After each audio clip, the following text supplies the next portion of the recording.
I've been using these percutaneous electrical nerve field stimulation devices since 2013, and um, I've done about close to 4,000 placements with these devices.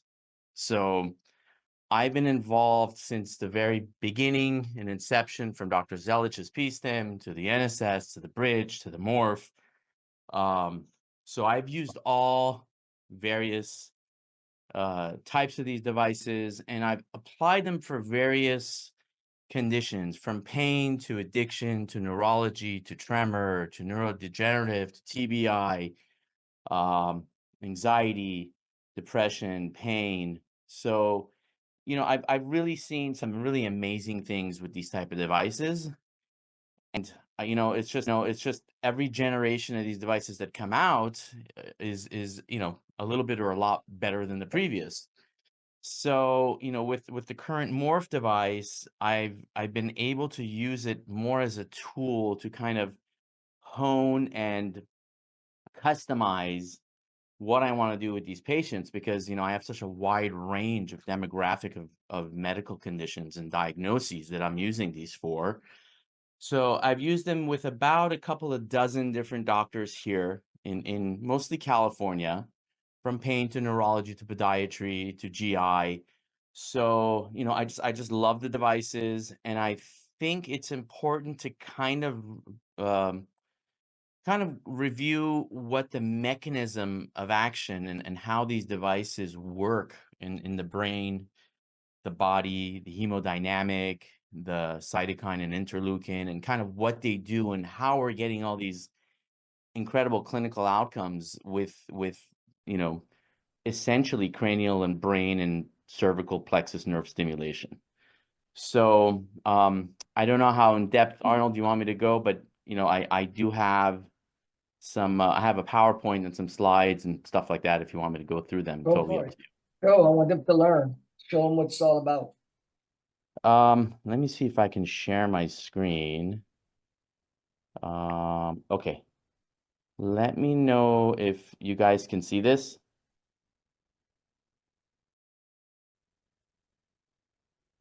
Yeah, we got it. Yeah. Yes. Okay. So basically, Dr. Himes, again, he's triple boarded, pain, anesthesia, and addiction. We've done about 5 studies now using various percutaneous nerve stimulation devices for various issues, but primarily for pain and to assist to help reduce opioids and medications in patients. With Dr. Himes, I think I've done over probably 900 patients.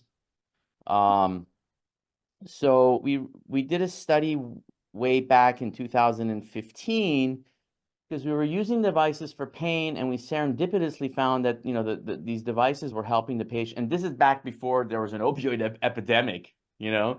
So patients were on long-acting opioids, short-acting opioids, tramadol, fentanyl, oxy, you name it, hydrocodone, morphine. So while we were doing our patients and placing these devices, we serendipitously found that the patients are reducing their medications without us even really, asking them to do so. And this was early on in 2013.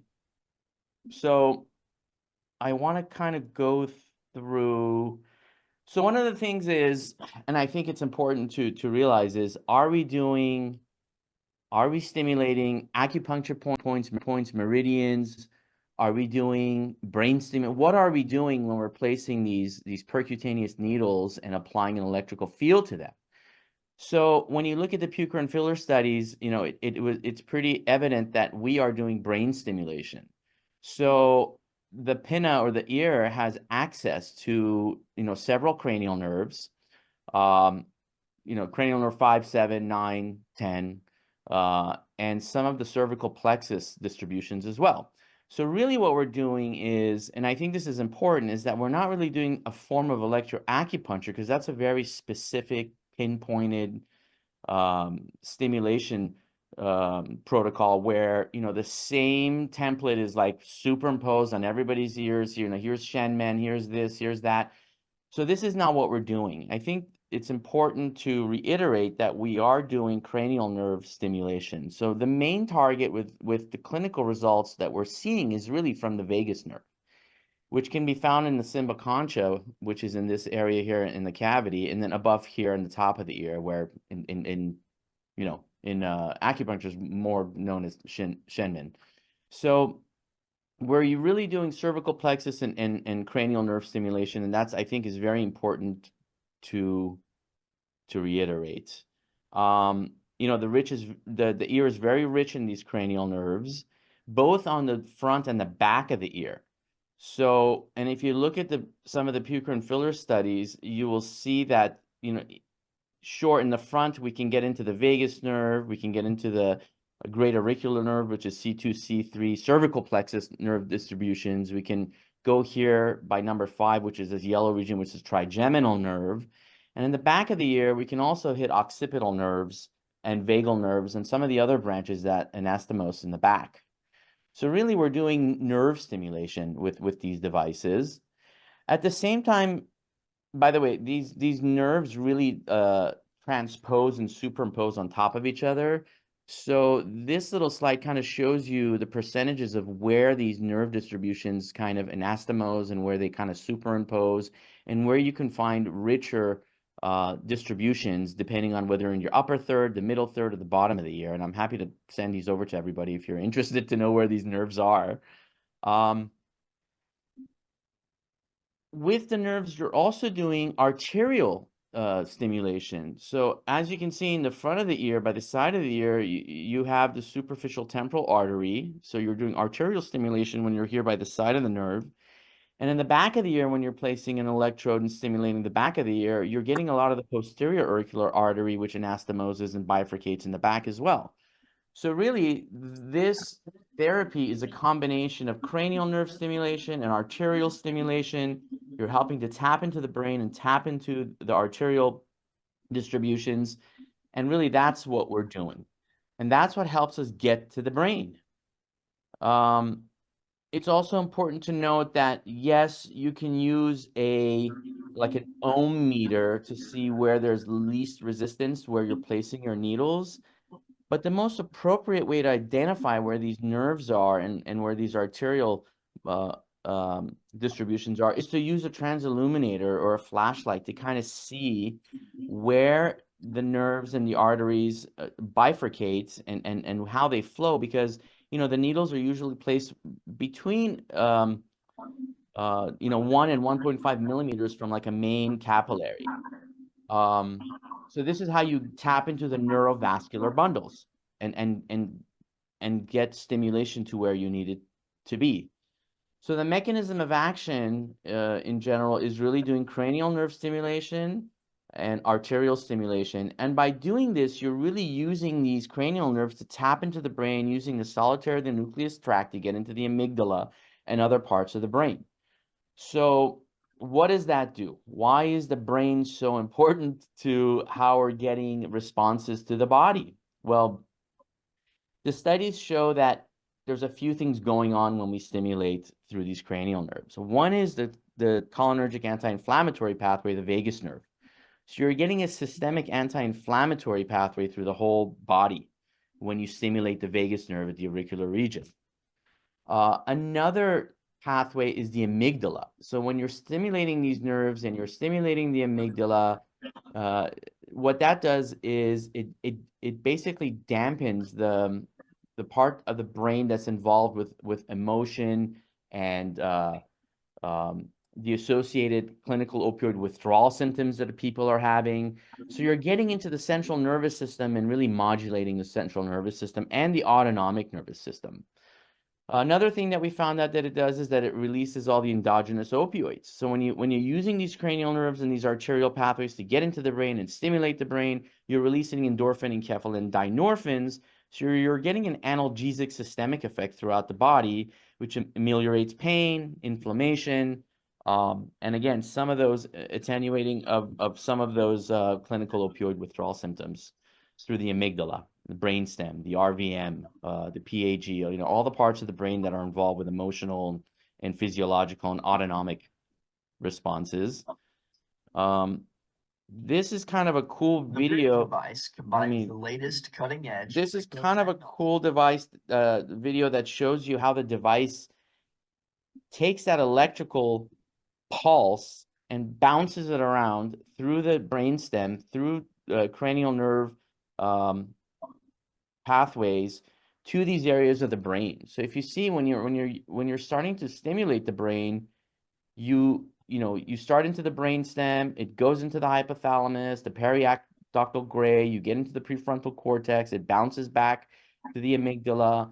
You're even going to parts of the area prostrema where is involved with nausea and vomiting. So that's how we're attenuating some of these symptoms. So that was the video that showed how these signals bounce off in the brain. And these are the parts of the brain that are stimulated and modulated by periauricular neurostimulation.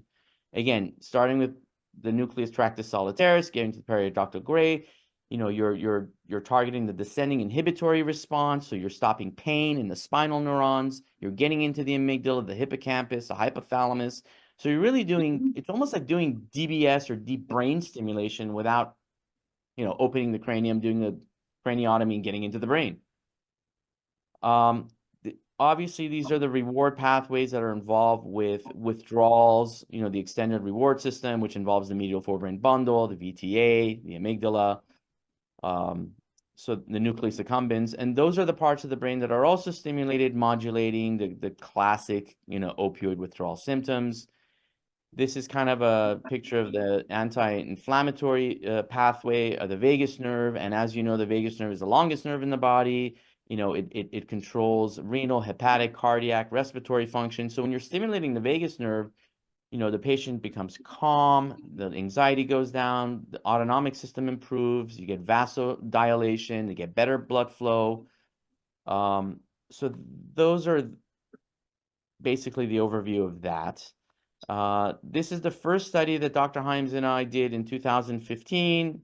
We did about 5 treatments on each patient, and we showed that we were able to, reduce pain by about 40 to 50% in patients. These are pain patients, and we were able to reduce their hydrocodone, oxycodone, morphine, fentanyl, and tramadol at the very same time. This was over a wide range of pain conditions, from post-laminectomy failed back syndromes to lumbar radiculopathy, arthralgias, even complex regional pain syndrome, fibromyalgia, headaches, spondylosis. And overall, they had an improvement in their activities of daily living by 40%. Their depression and anxiety improved by 55%. Their sleep improved. And that study showed really an amazing response with reducing opioids. And this is in 2015 through 17. In 17, we repeated the study with more opioid patients. What was also really interesting with these devices is when you put them on, you get a very robust hemodynamic change. So what we realized, and we did a pre and post blood pressure, pulse, respiration, oxygen, even glucose, because when you stimulate the vagus, you get glycogen and glucose modulation. And we found out that the blood pressure goes down, the pulse goes down, the respiration improves, blood oxygen saturation increases almost instantaneously within a few minutes of putting on the devices. And you also get a reduction in glucose. So, we're talking autonomic or, systemic modulation. So that was that study. Let's see. I'm going to see if I can just bring up one more. Now, we're in process of publishing this very recent study that we did, where we took 35 patients that had crush injuries of their lower extremities that resulted in complex regional pain syndrome, otherwise known as formerly RSD or CRIPS. So in this study, we showed the same thing, that when you put on, and I don't know if you guys can see this picture really well, but if you look at like FLAIR pictures, infrared pictures of the foot, where you have diminished blood flow and circulation and perfusion, Within 20 minutes of putting on the device, blood flow increases to the lower extremities. It's almost instantaneous. It's incredible. So obviously people with crush injuries and neuropathic symptoms have a dysbiosis in their perfusion and blood flow and arterial venous flow in the lower extremities. So this study showed almost the same thing as our earlier studies, is that improvement in pain by 40 to 50%, and then reduction in oral medications, including opioids. And I just want to show you a few pictures of a complex regional pain syndrome foot. Can you guys see these? So this is a patient that had a lower extremity crush injury. And I don't know if you can see this picture with the purple foot, but that's not a doctored picture. That is trophic changes in the foot. So this is about a year after the injury and subsequent osteomyelitis and multiple surgeries. And then on this patient, we actually did a series of about 40 treatments over the course of 4 years. So this was a long haul patient that we treated. And if you see what the foot looks like here, you know, this is after multiple surgeries, multiple infections. And then after about 4 years and treating the patient off and on, this is his foot finally after about 40 treatments. And this is the Cripps patient, you know, crush injury resulting in nerve damage. So, I mean, he still has neuropathic pain symptoms, but, you know, the allodynia, the hyperalgesia, you know, he couldn't tolerate shoes or socks. He was on high doses of oxycodone and morphine. He was getting intrathecal, you know, steroids. So he's completely off of all his medications, takes a PRN now. So those are a few of the things that, you know, I've experienced through the years working with about a dozen doctors here. Again, I think the newer version of these devices and the Morph device has a very detrimental advantage, is that we can program them. I can play with the leads. I can play with the power outage of these leads, you know, and I love how it's evolved. What else? I mean, I've seen tremors, essential tremors, Parkinson tremors reduce with the placement of the device. You know, I've seen patients basically, like, you know, leave their walkers at our office after 3-4 treatments and say, you know what, I don't need assisted cane anymore. I've seen amazing results. We've treated kids as well with GI issues, with pain and anxiety issues as well. It also works in pediatrics. Obviously, you know, there is the IB Stim. That is another similar device for pediatric functional abdominal pain and irritable bowel syndrome. So really, I think the application of these devices, how they work, where to target, what they do, how to program, has evolved, and you know, I love to be a part of it moving forward and see where we can take it and what Arnold does with these new, you know, iterations of the device.